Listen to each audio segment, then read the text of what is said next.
Bonsoir à tous et à toutes. Merci beaucoup pour votre flexibilité à cause de notre panne. C'était une vraie panne. La voiture ne bougeait plus.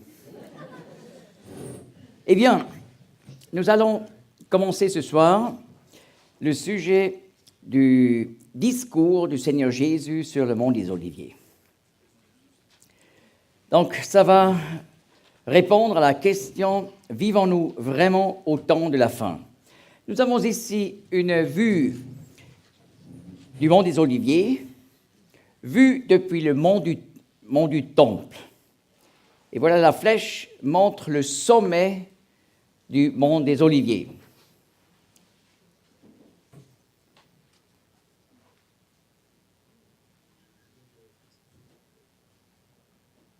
Voilà.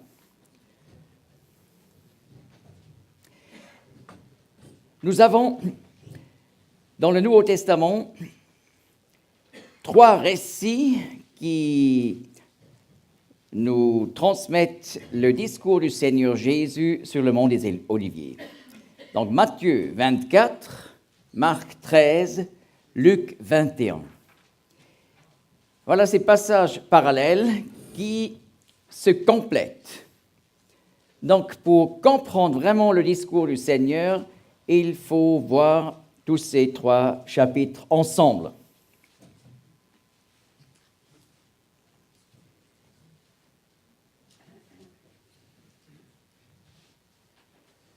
Je veux d'abord expliquer le contexte historique, l'arrière-plan de ce discours merveilleux du Seigneur Jésus.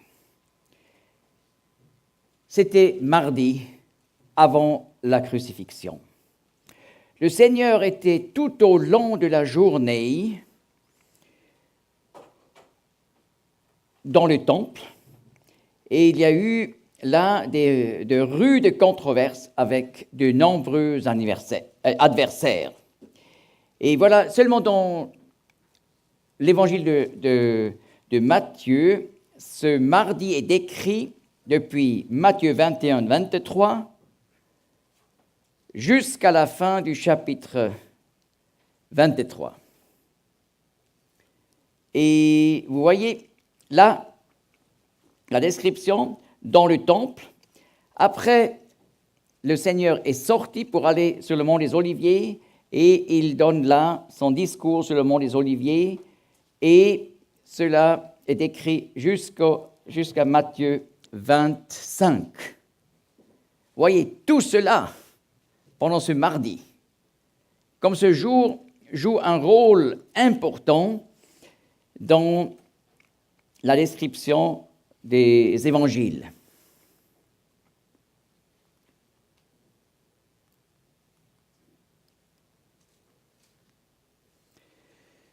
Et voilà, après toutes ces discussions avec plusieurs groupes du judaïsme qui se mettaient contre le Seigneur et qui révélaient qu'ils ont rejeté le Seigneur comme Messie. Alors là, le Seigneur annonce, en sortant du temple, la destruction du second temple. Et lorsque les disciples ont entendu cela, ils étaient vraiment sous choc, on peut dire.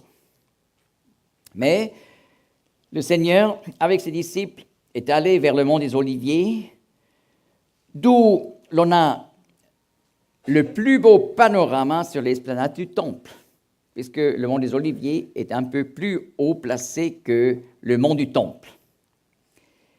Et depuis ce panorama, les disciples posent en tout 4 questions. Mais on ne trouve jamais dans un seul évangile les 4 questions. Il faut vraiment considérer Matthieu 24 avec Marc 13, avec Luc 21. Mais en tout, nous avons 4 questions. La première question. Quand aura lieu la destruction du temple? Voilà, c'est la réaction des disciples à ce choc lorsque le Seigneur parlait de la destruction du temple à cause de son rejet. Cette question, on trouve en Matthieu 24, 3, Marc 13, 4 et Luc 21, 7. Une deuxième question, quel sera le signe de la destruction du temple? Eh bien, cette question, on le trouve seulement dans l'évangile de Luc. Et ça, c'est très important, parce que nous allons voir que le Seigneur donne la réponse à cette question numéro 2 seulement dans l'évangile de Luc. Quand on ne fait pas attention à ces détails, il sera très difficile à correctement comprendre le discours du Seigneur. Troisième question, quel sera le signe de ta venue? Donc là, les disciples posent une question concernant le retour de Christ, comme le Messie triomphant, lui qui était venu comme Messie souffrant. Alors, quel sera le signe de ta venue? Cette question se trouve en Matthieu et en Marc. Finalement, question 4, quel sera le signe du temps de la fin? Eh bien, quand on réfléchit sur ces 4 questions, on peut voir ici un ordre. On peut voir 2 groupes de questions, 2 et 2 questions. Parce que les questions 1 et 2 sont en rapport avec des événements après la première venue de Jésus. Et les questions 3 et 4 sont en rapport avec des événements avant la deuxième venue de Jésus. N'est-ce pas? Questions 1 et 2 sont liées au temple, au deuxième temple à l'époque du Seigneur. Et les questions 3 et 4 sont liées avec les derniers jours.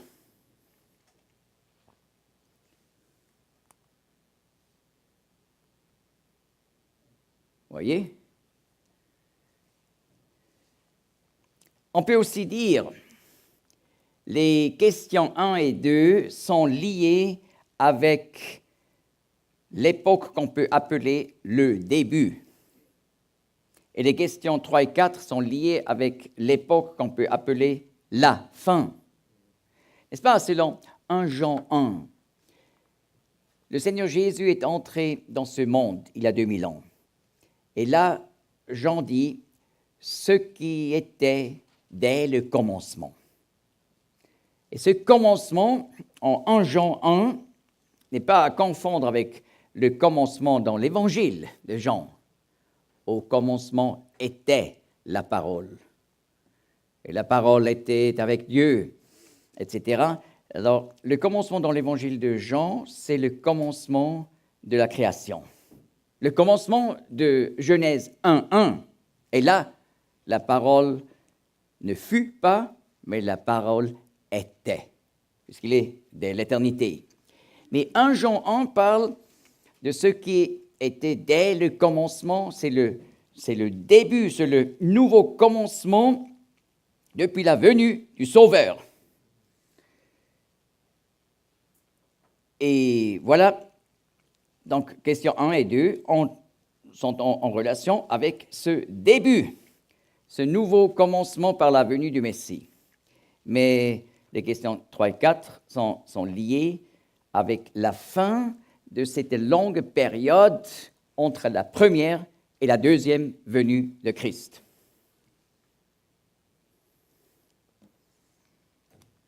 Voilà une répétition de ce que nous avons déjà expliqué ces jours passés. La parole de Dieu nous montre que le Messie devrait venir 2 fois dans ce monde. Une première fois comme le Messie souffrant pour résoudre le problème de nos péchés, et ensuite la deuxième venue comme le Messie triomphant pour apporter la justice et le règne de Dieu sur cette terre. entre deux. Selon déjà les prophètes de l'Ancien Testament, on doit voir une longue période qui sépare ces deux événements. Et voilà, après la première venue du Messie, comme Messie souffrant, Jérusalem et le temple ont dû être détruits comme conséquence du rejet du Messie. Et voilà, là, dans ce contexte-là, les disciples ont demandé quand sera la destruction du temple et quel sera le signe qui montrera que cet événement de la destruction sera absolument immédiat. Et en rapport avec la deuxième venue, ils ont demandé quel est le signe de la fin de cette longue période entre la première et la deuxième venue. En plus, quel sera le signe de ta venue? Vous voyez, ce n'est pas tout à fait la même chose. Ce sont deux questions qui sont beaucoup reliées. Et là, ils ont demandé quel est le signe de la fin, quel est le signe de ton retour. J'espère qu'on a bien compris jusqu'ici. Parce que c'est un peu comme si on monte une échelle, il faut simplement aller d'une partie de l'échelle à l'autre, mais si on rate entre deux, c'est dangereux parce qu'on peut profondément tomber après. Donc, essayez de suivre chaque étape. Alors, nous comprenons maintenant, ces questions 1 et 2 sont en rapport avec le temps du début, et 3 et 4 en rapport avec le temps de la fin. Et là, le Seigneur explique dans son discours, tout d'abord, ce qui va se passer du début jusqu'à la fin, pendant cette longue période. Et là, le Seigneur annonce qu'il y aura des faux messies, donc des faux Christ. Vous voyez, Matthieu 24, verset 4. Le Seigneur commence, et Jésus leur répondit, « Prenez garde que personne ne vous séduise. » Donc, cet impératif, c'est le commencement de son discours solennel. Et si on ne va rien comprendre ce soir, mais au moins qu'on comprenne ce commandement. Prenez garde que personne ne vous séduise. Lorsqu'il s'agit des derniers temps, du temps de la fin, il y a là le grand danger d'être une personne qui est séduite. Alors le Seigneur dit, prenez garde que personne ne vous séduise, car beaucoup viendront en mon nom et diront, moi je suis le Christ. Et Christ, c'est simplement en grec pour dire Messie. Donc, beaucoup de Messies, de faux Messies vont suivre la première venue du vrai Messie. Et ils séduiront beaucoup de gens. Ensuite, au verset 6, le Seigneur dit, « Et vous entendrez parler de guerre et de bruit de guerre. »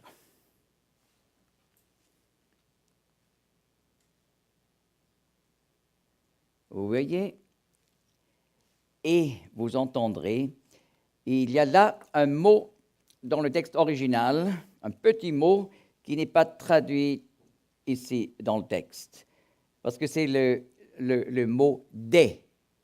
Et « des », ça veut dire « mais ». Alors, on ne peut pas vraiment traduire « mais vous entendrez ». Mais je peux quand même expliquer que ce mot « des » fait donc une petite rupture dans le texte, c'est-à-dire pour mettre ce qui est dit dans le verset 6 à part de ce qui a été dit au verset 5. Et cette distinction est importante parce que je vais montrer que cette première chose que le Seigneur présente, les faux messies, se rattache à toute l'époque, depuis la première venue jusqu'à la deuxième, où beaucoup de faux messies vont venir. Et seulement à partir du verset 6, le Seigneur commence à répondre à la question « Quel sera le signe de la fin ?» Et vous entendrez parler de guerre et de bruit de guerre.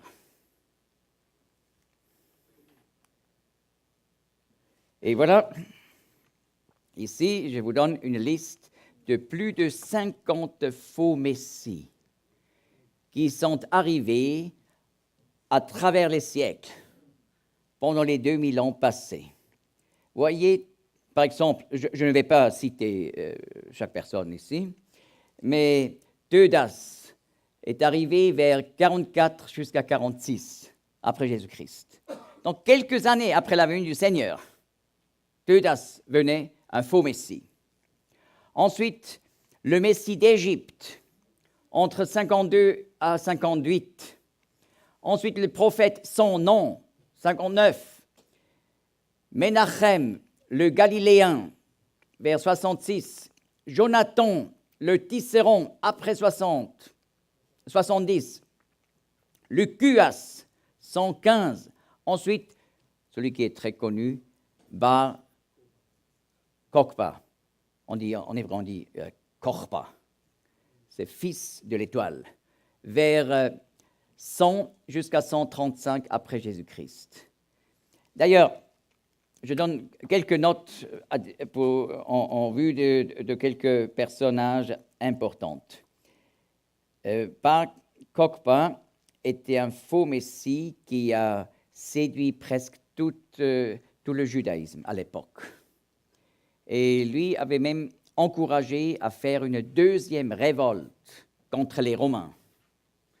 Donc, cela, quelques décennies après la première révolte qui menait à la destruction de Jérusalem et du Temple à l'an 70, avec plus d'1 million de morts parmi le peuple juif. Et voilà, il encourage en disant « Moi, je suis le Messie ». Faisons la révolte contre Rome, et ça a mené à une guerre violente. Les Romains étaient tellement en colère contre les Juifs, et pendant cette guerre, Jérusalem a été de nouveau détruite, et plus d'1 million de Juifs est mort. Et après, on a compris que c'était un faux Messie. Et voilà, il y a eu bien d'autres, comme par exemple le Messie Moïse de Crète, vers 440-470. C'était un Messie sur l'île qui a dit « Je suis le Messie, le temps de la rédemption va venir maintenant. » Et d'ailleurs, là, il y a une petite erreur. Ça devrait être le Messie Moïse de Chypre, non pas de Crète. Chypre. Quelqu'un a mis ça dans mon texte. Et ce n'était pas corrigé, mais c'était une erreur que quelqu'un a introduite. Et je sais qui, mais je ne le dis pas. Parce que ce Messie Moïse, il a tout d'abord dit, alors maintenant c'est le temps de la rédemption et vous n'avez plus besoin de votre argent. Vous pouvez me le donner. Et ensuite, il est allé au bord de la mer et il a dit, maintenant c'est le temps où nous allons retourner au pays des ancêtres. Depuis la dispersion juive au pays des ancêtres. Et la même chose va se passer comme autrefois avec Moïse. La mer va s'ouvrir et on peut marcher au pays d'Israël, depuis l'île de Chypre, vous voyez. Mais tout d'abord, il a dit, C'était là, au-dessus de la falaise. Mais d'abord, il faut que vous prouvez d'abord votre foi. Vous devez donc sauter à la mer, et ensuite la mer va s'ouvrir, et on va partir à la maison. Et voilà, des gens, ils ont obéi, et plusieurs se sont noyés. Et il y avait des pêcheurs là qui ont pu sauver encore quelques personnes. Et après, on ne l'a plus jamais vu. Moïse est parti avec l'argent. Et chaque fois, des événements comme cet événement-là a mené à une dépression dans le peuple juif. Et voilà, ça a continué. Le Messie de Syrie qui est venu, Abou Issa de Ispahan en Perse, etc., etc. Mais j'aimerais encore mentionner particulièrement David Alroy du Kurdistan au Moyen-Âge. Il a dit « Je suis le Messie ». Comme le Seigneur a annoncé, le temps de la rédemption va venir maintenant. Et il a dit « Je sais voler ». Oui, voler. Et alors, c'était une chose merveilleuse parce que dans le judaïsme, on savait, il y a un passage dans le prophète Ésaïe qui dit que dans les derniers jours, lorsque le peuple juif va retourner de la dispersion au pays des ancêtres, ils vont voler comme des colombes pour retourner. Alors lorsqu'il a dit « je suis capable de pouvoir voler », ils étaient enthousiastes. Je vous donne juste le passage. Ésaïe 60 et au verset 8.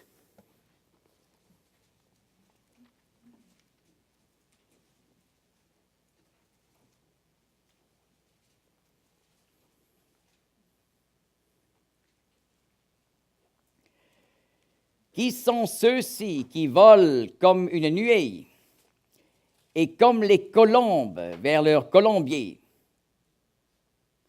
Et il s'agit ici dans le contexte du retour des Juifs au pays. Ils vont être capables de voler, mais à l'époque, on ne connaissait pas encore les avions, n'est-ce pas?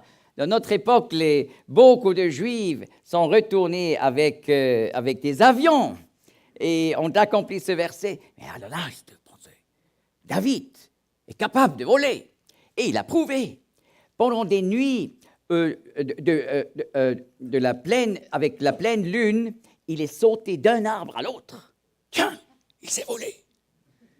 Et finalement, les choses se sont clarifiées, c'était devenu clair que c'était un séducteur, et il est aussi parti. Voilà. Un faux messie après l'autre. J'aimerais encore mentionner Shapetai Tzvi de Smyrne, 1626 à 1676. Lui, en Turquie actuelle, il a dit « Je suis le Messie ». Et il a pu séduire des Juifs depuis l'Angleterre jusqu'en Perse. Donc des grandes parties du judaïsme d'autrefois étaient convaincus qu'il est le Messie. Il a tenu des discours, des prédications. Et là, alors, des femmes ont commencé à parler en langue. Non pas comme les disciples lors de Pentecôte, qui étaient capables de parler dans des vraies langues et dialectes, qui étaient compris, n'est-ce pas, par ceux qui savaient les langues étrangères de l'époque. Mais là, ils commençaient à prononcer des sons inconnus, comme le parler en langue aujourd'hui dans le mouvement charismatique. Et il y avait des personnes qui commençaient à prophétiser. Ils étaient électrisés lorsque Shabetai a parlé. Et plus tard, les musulmans l'ont mis à la prison.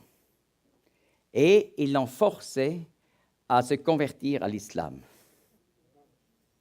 et ainsi le mouvement a fini. Et bien sûr, avec une dépression de nouveau. Mais le Seigneur avait annoncé cela dans le discours sur le sermon, dans le sermon sur le mont des Oliviers. Et voilà, ça a continué. En allemand, j'ai donné une fois une conférence qu'on peut obtenir sur Internet sur l'histoire des 50 faux messies. Mais maintenant, je voulais seulement un peu indiquer ce sujet avec quelques exemples. Mais voyez le dernier ici, c'est le rabbi Menachem Mendel Schneerson de New York, 1902 jusqu'à 1994. Schneerson, il n'a jamais dit « je suis le Messie ». Mais ses disciples, environ 300 000, ont dit « c'est le Messie ». Mais il n'a jamais dit « je ne suis pas le Messie ». Il était malin. Et voilà, les disciples ont dit « le moment va venir, où le temps de la rédemption va venir ». Et à ce moment-là, Schneerson, il va retourner au pays des ancêtres, en Israël. Et il n'a jamais été en Israël. Mais on avait déjà préparé une maison en Israël pour le moment où il va se révéler comme le Messie. Et il va rentrer, et alors le temps de la rédemption va commencer. Mais cet homme est devenu toujours plus âgé, n'est-ce pas? Et finalement, on a réalisé il va bientôt mourir. Alors, aux États-Unis, on était très concernés parce qu'on avait peur d'un phénomène d'hystérie en masse. Et on a préparé des psychologues pour le moment où Schneerson va mourir et quoi faire avec tous ses disciples. Il est mort. Et pas d'hystérie en masse. Depuis, on dit, oui, Schneerson va ressusciter. Et ils attendent jusqu'à aujourd'hui. Incroyable, n'est-ce pas? Et maintenant, ils disent, vous voyez, en Ésaïe 53, il est dit que le Messie va mourir. Tiens, on ne veut pas accepter que, ces gens ne veulent pas accepter que Ésaïe 53 parle du Seigneur Jésus. Et ce chapitre ne décrit pas un vieillard qui meurt parce qu'il devient toujours plus faible, mais ce chapitre parle de quelqu'un qui violemment est tué et meurt finalement pour nos péchés. Ça, c'est autre chose. Mais tout d'un coup, c'est possible d'accepter Ésaïe 53 pour la mort du Messie. Et ils attendent la résurrection. Eh bien, juste pour montrer combien important est le sujet que le Seigneur, seulement donc, avec quelques mots, nous explique dans les évangiles. Beaucoup de faux prophètes jusqu'au temps de la fin. Vous voyez, encore aujourd'hui, en Israël, beaucoup de places, par exemple, lorsqu'on est sur les autoroutes, on peut voir cette image, toujours encore aujourd'hui, avec Schneerson, et c'est écrit « Bracha ve'hatzlacha Mashiach » bénédiction et succès, le Messie. Incroyable. Voilà.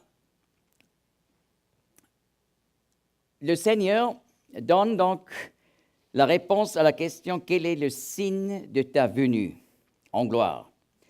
Donc, il répond à cette question en rapport avec son retour dans les derniers temps. Mais le Seigneur ne donne pas un signe. Nous allons voir qu'il donne plus de 25 signes. Voilà notre Seigneur. Il ne répond pas seulement à nos questions, mais il répond même plus de ce que nous avons demandé. Mais justement, dans ce discours, le Seigneur répond aussi à la question en rapport avec le temps du début. Et nous allons d'abord étudier ces réponses dans ce contexte. Parce que tout cela est déjà longtemps accompli. Et cela va nous aider à voir comment il faut comprendre le discours du Seigneur. Est-ce qu'il utilise des symboles qu'il faut interpréter et un peu tourner, un peu comprendre différemment, comme c'est dit, ou est-ce qu'il faut simplement comprendre ce qui est écrit là?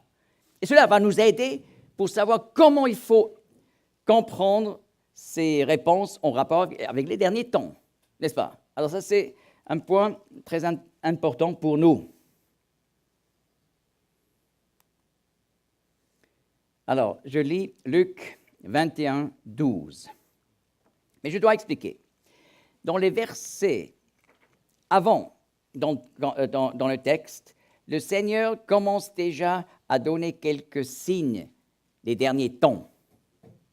Et tout d'un coup, il dit au verset 12, « Mais, avant tout cela, ils mettront les mains sur vous et vous persécuteront, vous livreront aux synagogues et vous mettront en prison.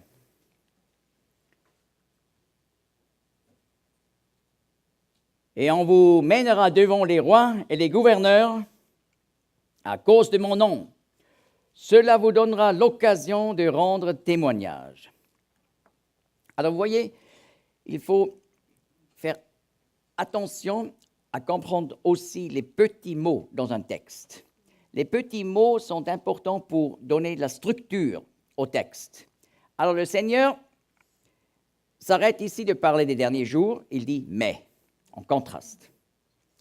Avant tout cela, donc pas dans les derniers temps, mais avant tout cela, et nous allons voir dans le contexte, là le Seigneur nous ramène au temps du début.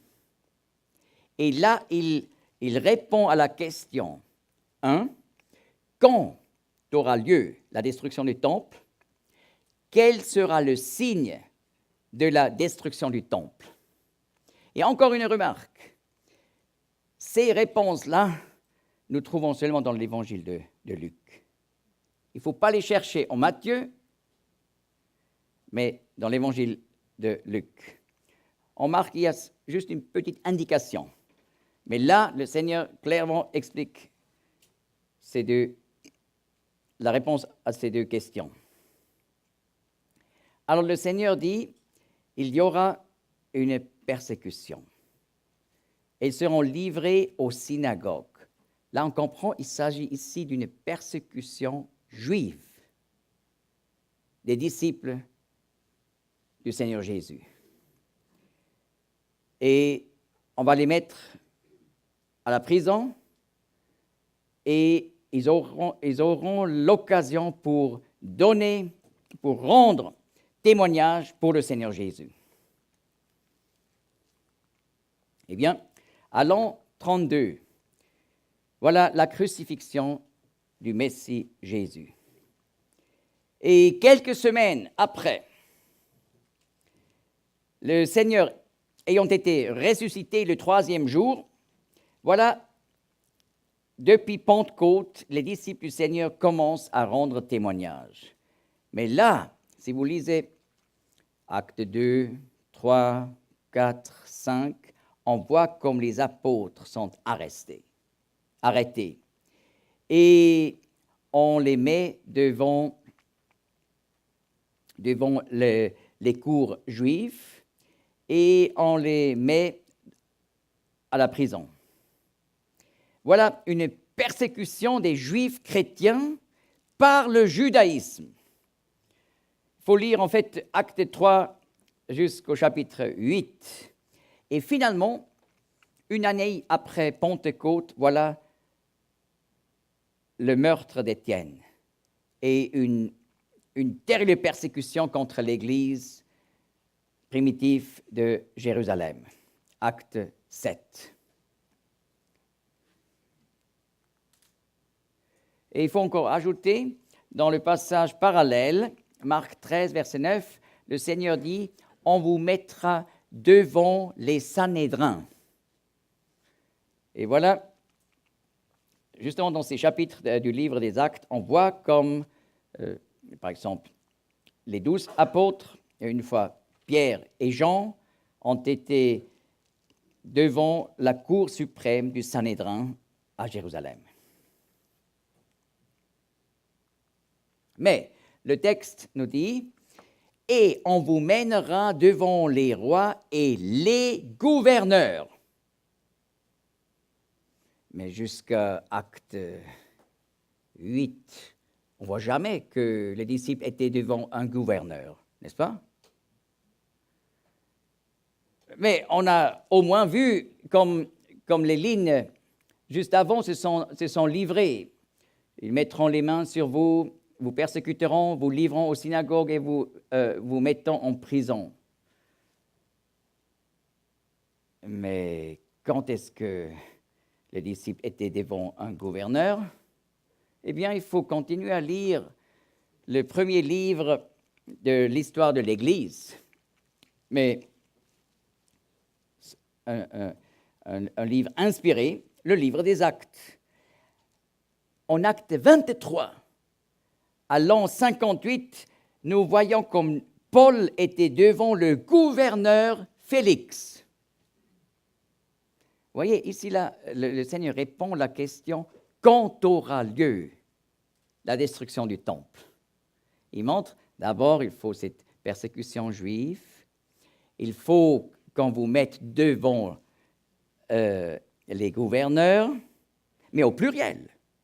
Ça, c'était seulement un, Félix. Continuez à lire le livre des Actes, Acte 25, voilà, à l'an 59, Paul est devant le gouverneur Porcius Festus.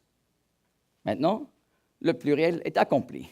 Parce qu'à l'école, autrefois, on a appris, le singulier, c'est pour les choses qui sont uniques, et le pluriel pour les choses qui sont à deux ou plus. Mais au moins deux, n'est-ce pas? Alors, 59, Paul devant le gouverneur Porcius Festus. Mais le texte dit aussi, et on vous mènera devant les rois, n'est-ce pas? Mais jusqu'à présent, on ne voit pas où les disciples étaient présentés devant un roi. Continuez à lire le livre des Actes. Ah bon? Acte 26.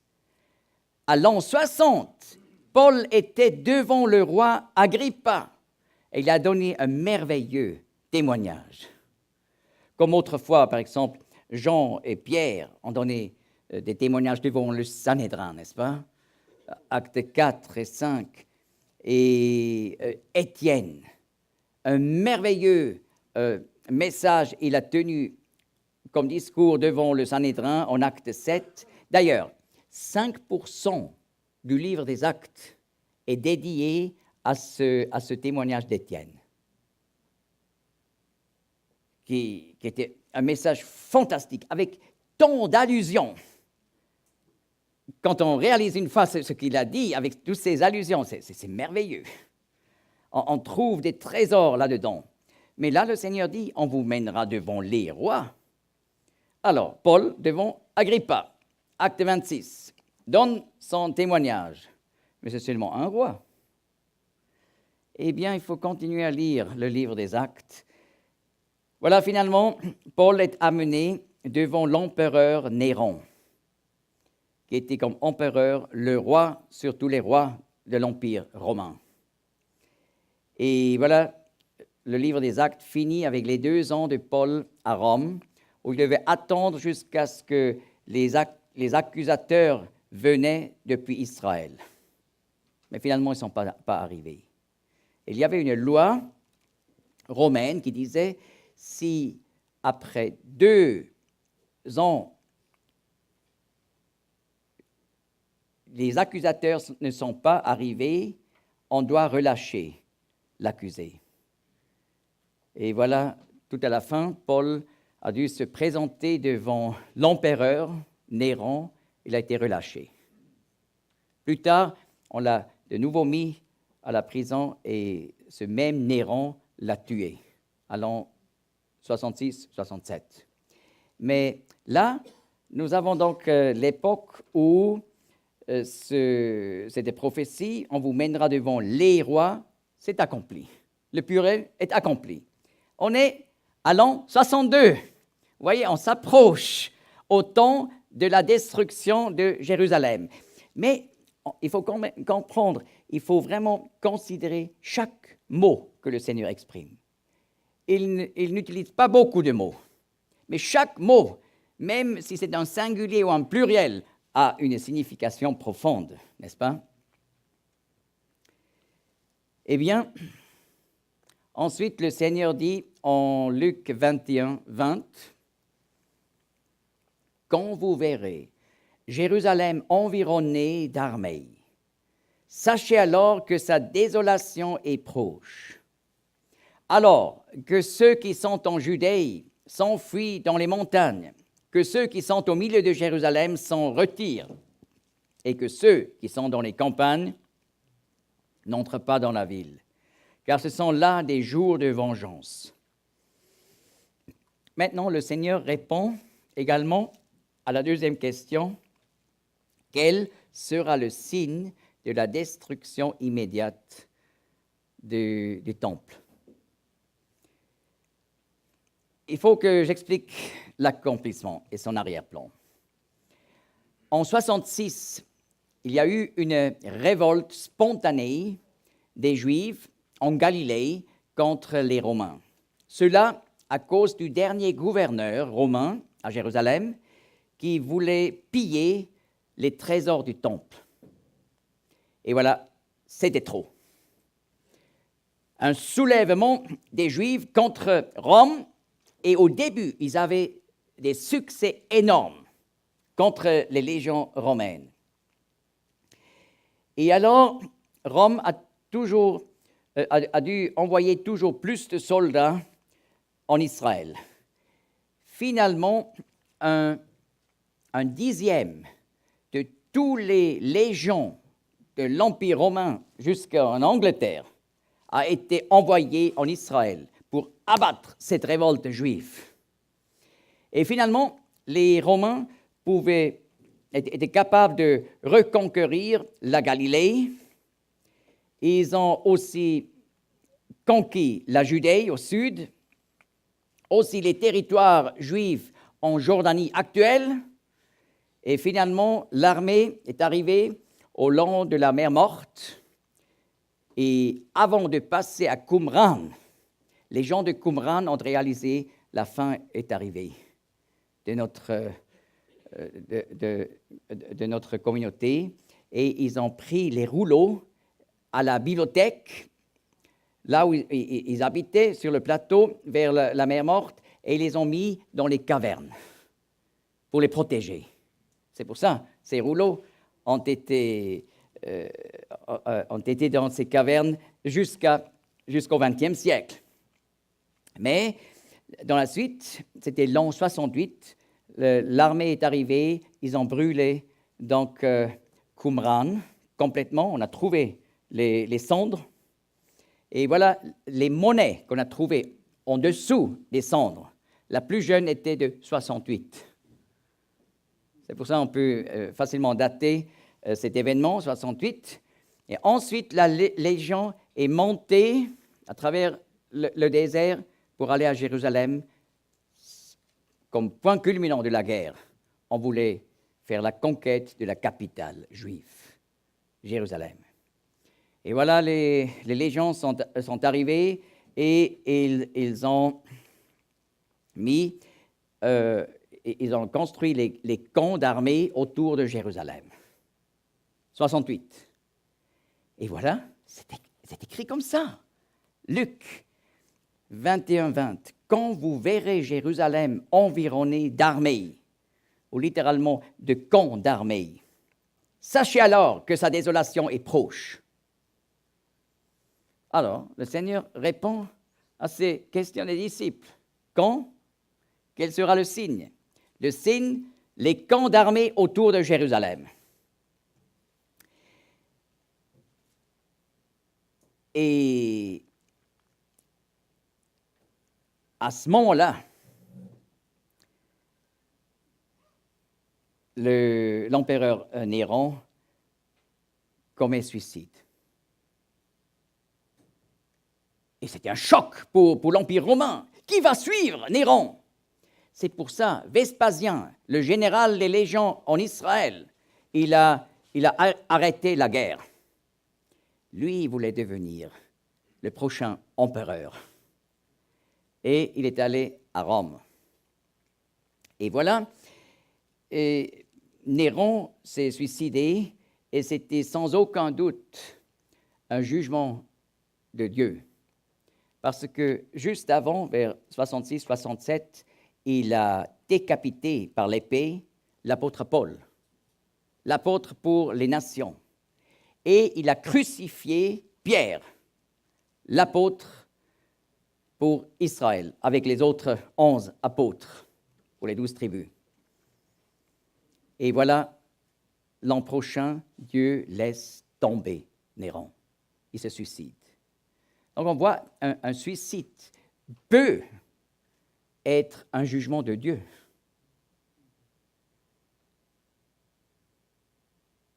Alors, Vespasien est allé à Rome et il est effectivement devenu le prochain empereur. Mais puisque cette guerre était arrêtée, les Juifs croyant en Jésus comme le Messie pouvaient donc mettre en réalité ce que le Seigneur dit au verset 21. Alors que ceux qui sont en Judée s'enfuient dans les montagnes, que ceux qui sont au milieu de Jérusalem s'en retirent, et que ceux qui sont dans les campagnes n'entrent pas dans la ville. Donc, avant, on aurait pu poser la question, mais comment ça sera possible pendant la guerre de prendre la fuite? Les Romains ont partout les checkpoints, ils ne vont pas laisser passer les gens. Oui, mais si le Seigneur le dit, il doit y avoir une raison, n'est-ce pas? Eh bien, le Seigneur n'a pas dit que Néron va se suicider et que la guerre va être arrêtée. Il dit simplement, alors que ceux qui sont en Judée s'enfuient dans les montagnes. Alors là, tous les Juifs messianiques, c'est-à-dire Juifs, chrétiens, qui croyaient que le Seigneur Jésus est le Messie, ont pris la fuite sur les montagnes, qui se trouvent principalement dans le territoire qu'on appelle aujourd'hui le territoire occupé de la Cisjordanie. Et ensuite, ils ont franchi le Jourdain et sont allés à Pella. C'est une ville en Jordanie actuelle.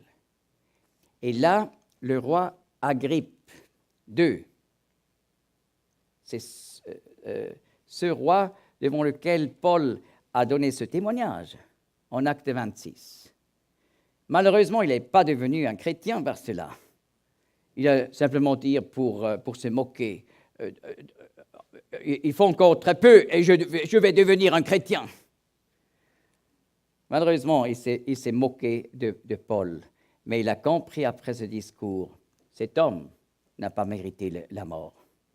Mais il a fait appel à la plus haute cour de Rome, donc au César.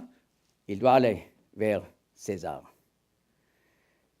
Alors, il était convaincu, les chrétiens, les Juifs messianiques, les Juifs qui croient en Jésus le Messie, ne sont pas dangereux pour l'Empire romain. Ce n'est pas un problème politique. Et c'est pour ça qu'il les a reçus comme des citoyens paisibles. Et nous savons de nuls Juifs croyants de l'époque qui seraient morts lors de la destruction de Jérusalem à l'an 70. Parce qu'ils se sont tous réfugiés à Pella, ils sont restés là-bas parce que le Seigneur l'avait dit dans l'évangile de Luc. Et voilà, printemps 70. Vespasien est devenu empereur et alors il a envoyé son fils Titus pour finir la guerre contre les Juifs. Et lorsqu'il arrive en Israël, en printemps 70, il voit, c'est l'époque de la Pâque. Alors, ils savaient, tous les Juifs, selon la Torah, vont maintenant aller à Jérusalem pour égorger les agneaux de la Pâque, parce que la loi a prescrit seulement à Jérusalem. Et la loi a prescrit, on doit aller à la Pâque. Sauf si Dieu dit, par exception, il ne faut pas y aller. N'est-ce pas? Et le Seigneur Jésus, le Fils de Dieu éternel, c'est lui qui avait donné au Sinaï la Torah. Donc c'est lui qui pouvait dire aux croyants, alors que ceux qui sont en Judée s'enfuient dans les montagnes, que ceux qui sont au milieu de Jérusalem s'en retirent. Il ne faut plus aller à Jérusalem pour fêter la Pâque. C'est pour ça qu'ils sont restés à Pella. Et Titus a attendu jusqu'à ce que les Juifs de tout le pays d'Israël étaient à Jérusalem. Et normalement avec les familles, n'est-ce pas? Avec les enfants. Joseph Flav, un témoin oculaire, un Juif de l'époque, décrit toute cette guerre et il dit « La ville était remplie de 2,7 millions de personnes. » Et lorsqu'ils étaient dedans, Titus a fermé le cercle militaire autour de Jérusalem. Personne n'avait le droit de sortir. Une guerre de 140 jours avec plus d'1 million de morts et beaucoup de personnes qui étaient crucifiées autour de Jérusalem, presque 100 000 captifs qui ont été envoyés en captivité. Ça, c'était le résultat de cette guerre qui finissait par la destruction totale de Jérusalem et du deuxième temple. Mais aucun Juif croyant est mort, parce qu'on croyait littéralement ce que nous lisons dans l'Évangile de Luc. Et voilà, le Seigneur dit au verset 22, « Car ce sont là des jours de vengeance. » Et je continue de lire, pour finir, en Luc 21.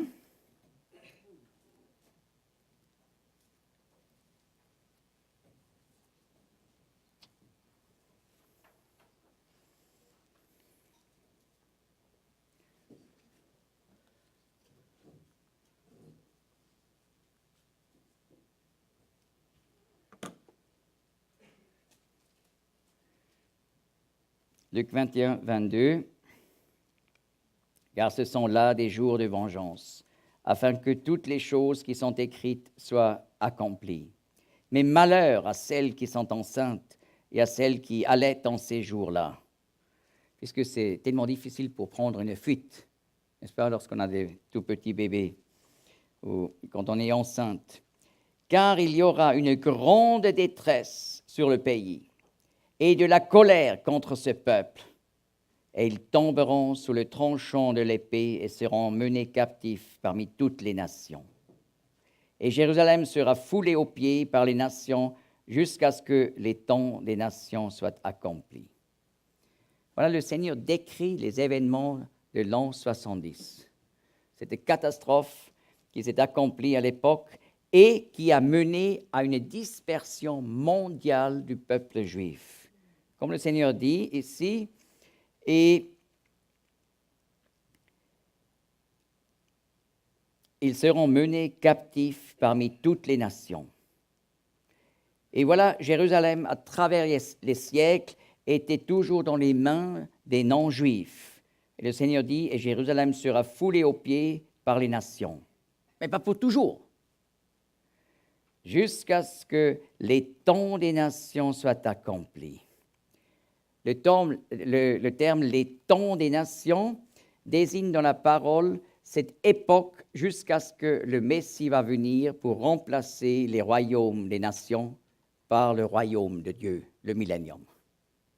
Donc, vous comprenez, à la fin de cette section, verset 12, « Mais avant toutes ces choses », le Seigneur nous ramène au temps du début, il nous explique, et maintenant il nous ramène de nouveau au dernier jour, jusqu'à ce que les temps des nations soient accomplis. Et dans la suite, le Seigneur continue cette série de donner des signes des derniers temps comme réponse à la question « Quel sera le signe de la fin des temps ?»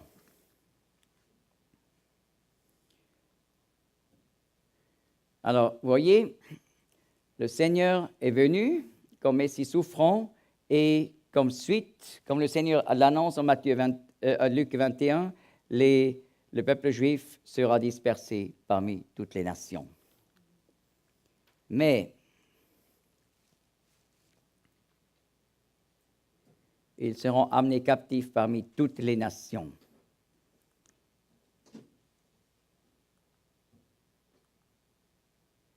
Mais il faut encore compléter que les prophètes de la Bible ont dit, mais les Juifs vont retourner de cette dispersion dans l'époque avant la deuxième venue du Messie, comme Messie triomphant.